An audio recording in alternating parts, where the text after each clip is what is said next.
বাপরে বাপ, যা গরম পড়েছে, এই গরমে কাজ করতে যাওয়াই ভীষণ কষ্টকর। So hello guys, again welcome back to my mini blog.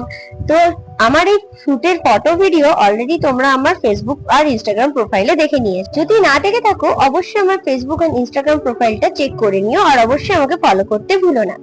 এটা ছিল আমার একটা মেকআপ ব্র্যান্ডের সাথে কাজ। এটা হচ্ছে আমার সেকেন্ড টাইম কাজ। এর আগেও আমি করেছি 2021-এ। তারপরে মেকআপ আর্টিস্টের সাথে সোজা চলে আসি সেমিনার হলে। এসে দেখি অনেকেই চলে এসেছে। এখানে আমার মেকআপ আর্টিস্ট ব্রিফ দিচ্ছিল, তো একটু ওয়েট করার পর এই দেখো আমার লুক একদমই রেডি।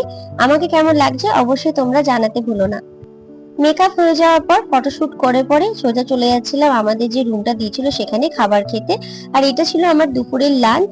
তো এতটাই খিদে পেয়েছিল, যেহেতু আমি সকালে 8টার দিকে এসেছিলাম, তাই সকাল থেকে সেভাবে কিছু টিফিন করে আসা হয়নি। তাই এখানে আমি আমার খাবারটা খেয়ে নিচ্ছিলাম। খাওয়া দাওয়ার পর একটু রেস্ট নিচ্ছিলাম। তারপরে এখানে যে আমার সেকেন্ড মডেল, ও খুব মিষ্টি মেয়ে, ওর সাথে কিছুক্ষণ বসে বসে আমি একটু গল্প করলাম। কি আর করবো, এরপরে ওরই মেকআপ হবে। তো তারপরে চলে এলাম সোজা সেমিনার হলে। চলো তোমাদেরকে একটু ডিটেলসে লুকটা দেখিয়ে দিই, কেমন লাগছে অবশ্যই কিন্তু জানাতে ভুলো না। আর এখনো যদি আমাকে ফলো না করে থাকো, অবশ্যই কিন্তু ফলো করে দিও।